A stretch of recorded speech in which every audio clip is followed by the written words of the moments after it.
바다의 가장 깊은 곳으로 뛰어들고 싶었던 적이 있나요? 그렇다면 오늘 그런 기회를 갖게 될 거예요. 자, 숨을 잘 참는 편인가요? 별로라고요? 걱정하지 마세요.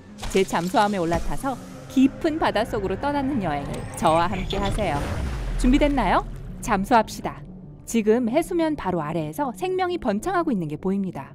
물고기와 해양동물이 풍부하네요. 안녕하세요. 수영하는 사람들이 손을 흔들어요. 하지만 우린 여기 오래 머무르지 않을 거예요. 안녕. 해저 20m. 눈앞에 완전히 새로운 세계가 펼쳐집니다. 얕은 산호초가 해안에서 멀지 않은 곳에 아름답게 펼쳐 있네요. 그리고 여기에도 사람들이 있어요.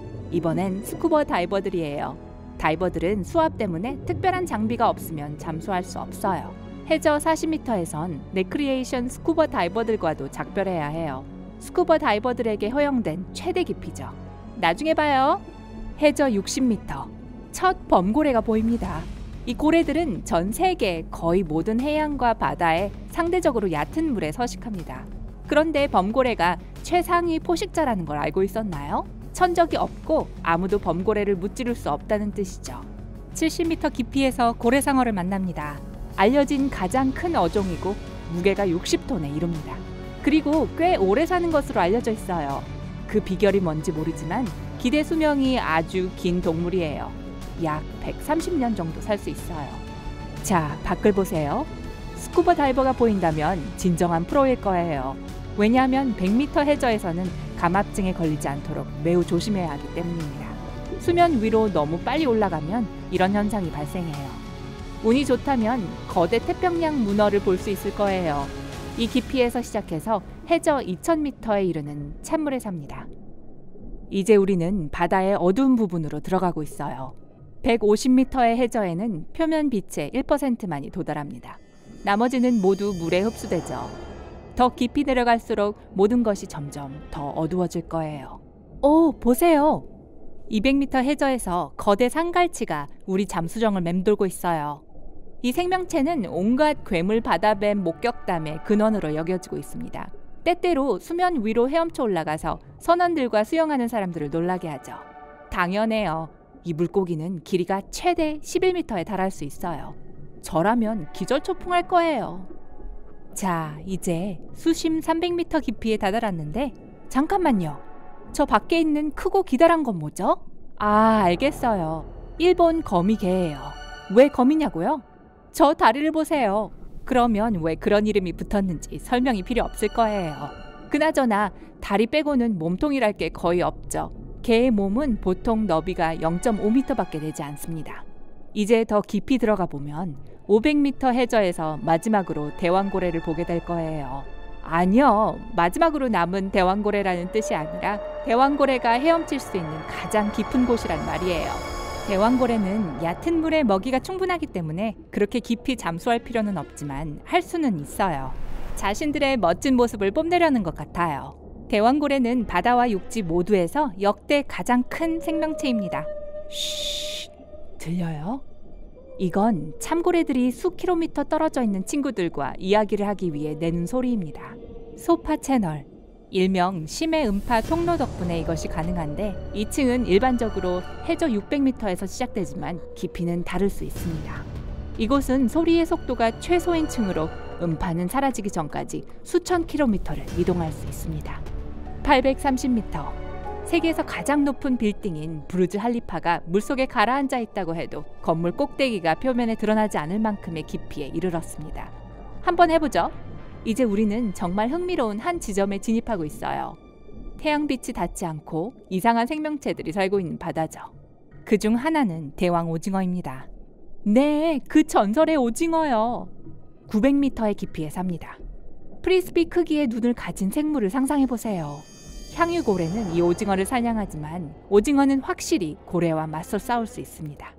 그런 만남을 목격한다면 정말 볼만한 광경일 거예요. 그리고 마침내 칠흑 같은 어둠이 내립니다. 미드나잇 존. 이곳의 압력은 너무 커서 어떻게든 잠수정 없이 이곳에 올 수 있다면 몇 초 안에 납작해질 거예요. 아무것도 보지 못한 채 말이죠. 그다지 좋은 상황이 아니죠. 어쨌든 1100m의 해저에는 세계에서 가장 깊은 해양 화산 중 하나인 웨스트 마타가 있습니다. 마지막 폭발은 2009년이었고 심지어 원격으로 작동되는 차량에 의해 촬영되었습니다. 1200m 깊이에서 맹렬한 백상아리가 보입니다. 이 최고의 포식자들은 아주 깊은 곳에서도 편안합니다. 시력은 별로 좋지 않지만 냄새로 항해를 합니다. 그래서 먹이를 사냥하기 위해 햇빛이 필요하지 않아요. 보이지 않아도 여전히 먹을 수 있다는 거죠. 또한 세계에서 가장 큰 거북이인 장수거북도 같은 깊이에서 잠수합니다. 혹시 백상아리를 약 올리려고 그러는 게 아닌지 궁금하네요. 저 큰 그물 보이세요? 왜냐하면 우리는 1500m의 해저에 있는데 저인망 어업이 사용되는 곳입니다. 저인망 그물은 바다 밑바닥을 따라 끌고 다니면서 모든 것을 다 잡는 어업 방식입니다. 이 방법이 해양 생물에 얼마나 해로운지 여러분도 한번 생각해 보세요. 1830m 깊이, 우리가 그랜드 캐년에 있었다면 가장 낮고 깊은 지점에 있는 셈입니다. 그랜드 캐년의 계곡이 모두 물로 채워졌다고 상상해 보세요. 그러면 쉽게 이해가 될 거예요. 자, 우리가 정말 조심한다면 해저 2000m에서 블랙 드래곤 피쉬를 볼 수 있을 거예요. 바다의 깊고 어두운 부분에 서식하는 악몽 같은 생물입니다. 제 말을 믿으세요. 그곳에는 가지 않는 게 좋아요. 마치 공포 영화에서 나온 것처럼 생겼는데 전 절대 마주치고 싶지 않아요. 해저 2250m에서 우리는 향유고래에게 작별 인사를 합니다. 이들이 잠수할 수 있는 가장 깊은 지점인데 솔직히 이렇게 깊은 곳에 있을 이유가 없어요. 블랙 드래곤 피쉬를 사냥한다면 모르지만요. 어쩌면 그 반대일까요? 아닐 거예요. 크기 차이가 너무 많이 나죠. 향유고래는 길이가 19m에 달할 수 있고 세계에서 가장 큰 이빨고래입니다. 대항할 수 있는 생물은 많지 않아요. 우리 잠수함이 강력한 투광 조명이 있어서 다행이에요. 이게 없었다면 3000m 깊이에 있는 심해 산호초의 놀라운 아름다움을 볼 수 없었을 거예요. 심해 산호초는 모든 바다에서 발견될 수 있는데 특별한 심해 잠수 장비 없이는 볼 수 없는 것이 안타깝습니다. 자, 더 깊이 내려가 보면 3700m 해저에서 세계 해양의 평균 깊이에 도달합니다. 지금부터 진짜 깊은 곳으로의 여행이 시작됩니다. 일반적인 해저는 이미 지났고 이제는 심연을 파헤칠 차례입니다. 4500m 해저에서 악몽에서 나올 법한 괴물들이 튀어나옵니다. 예를 들어 앵글러피쉬는 모든 사람에게 겁을 줄 거예요. 길고 구부러진 이빨과 함께 먹잇감을 유혹하는 머리 위에 튀어나온 부분은 아무리 용감한 사람들에게도 두려움을 주기에 충분합니다. 하지만 아마도 더 끔찍한 것은 블랙 스왈로우어라고 불리는 생명체일 거예요. 뱀장어처럼 생겼고 배가 매우 잘 드러나서 크기가 2배나 되는 먹이를 삼킬 수 있습니다. 아래를 내려다보면 지금까지 가장 깊은 곳에서 발견된 난파선을 볼 수 있어요.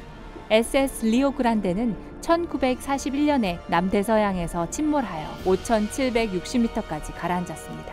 55년 후에야 발견된 게 놀랍지 않네요. 그리고 이제 바다의 가장 깊고 어두운 부분이 시작됩니다. 우리는 마리아나 해구로 들어가고 있어요. 공식적으로 약 6000m 깊이에서 시작합니다. 이곳은 가장 탐험이 적게 된 곳이면서 동시에 과학자들과 모험가들에게 가장 매혹적인 지역입니다. 그 바닥에는 무엇이 있을까요? 이제 보게 되겠지만 그곳에 도착하기 전에 다른 것을 보여드릴게요. 예를 들어 지금까지 가장 깊은 곳에서 발견된 물고기가 있어요. 꼼치라고 하는데 해저 7900m에서 서식합니다. 몸체는 반투명이고 실제로 속이 훤하게 들여다 보여요. 어쨌든 불을 끄지 않아서 정말 다행이에요. 그런 압력을 견뎌낼 수 있는 생명체치고는 놀라울 정도로 귀여워요. 점점 더 깊이 내려갈수록 다른 종류의 물고기나 척추동물을 볼 수 없을 거예요. 그런 생물이 살기에는 압력이 너무 세거든요. 하지만 새우와 다른 무척추동물이 있습니다. 미생물은 말할 것도 없고요. 미생물은 바다의 가장 깊은 곳에서도 서식할 수 있습니다. 바로 챌린저 딥이죠. 마리아나 해구의 바닥이고 깊이는 1927m입니다. 네, 지구의 맨 아래에 도착했어요. 이곳에 와본 적이 있는 사람은 거의 없고 아직 알려진 바가 거의 없습니다. 하지만 과학자들은 멈추지 않고 있으므로 곧 바다의 깊숙한 곳에 어떤 비밀이 있는지 알아낼 수 있을 거라는 희망이 있습니다.